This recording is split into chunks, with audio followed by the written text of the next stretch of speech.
गुरुदेव नमः गुरुदेव नमः गुरुदेव नमः गुरुदेव नमः गुरुदेव नमः गुरुदेव नमः गुरुदेव नमः।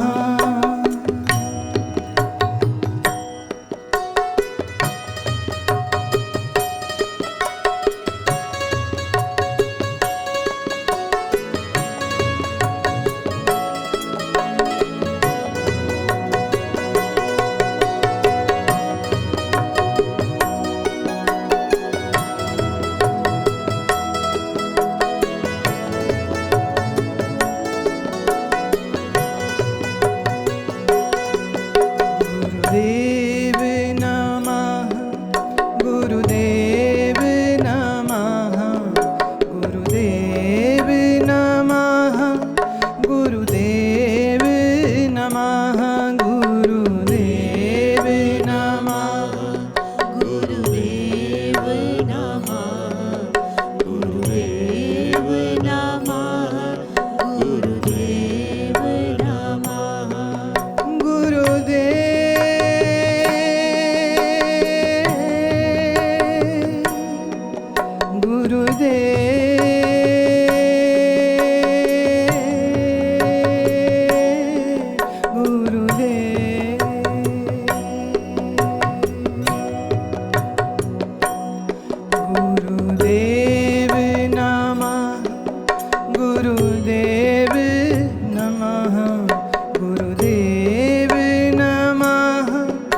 गुरुदेव नमः गुरुदेव नमः गुरुदेव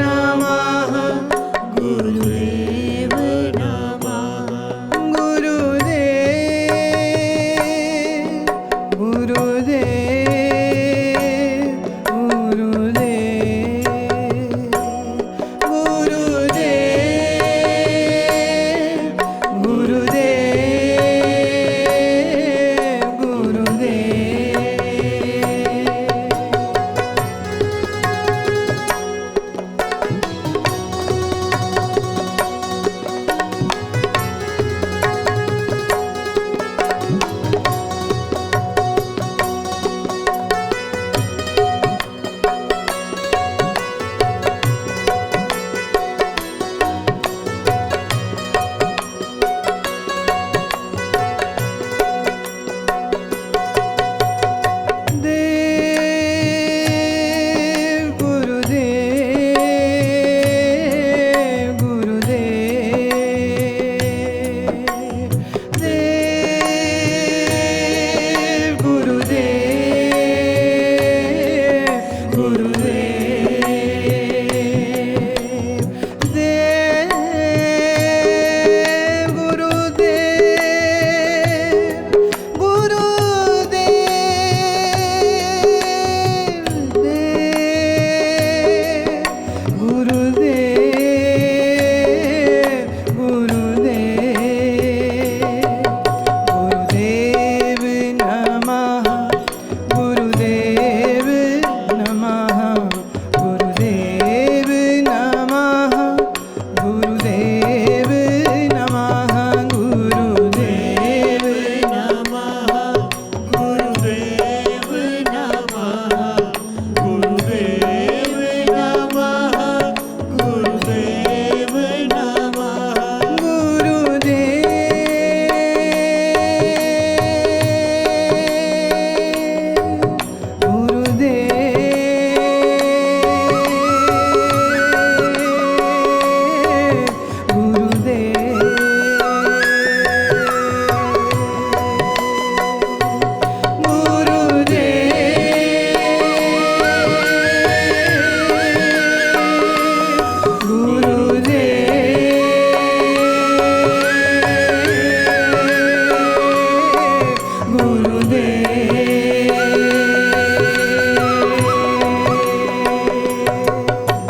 गुरुवर नमः गुरुवर नमः गुरुवर नमः गुरु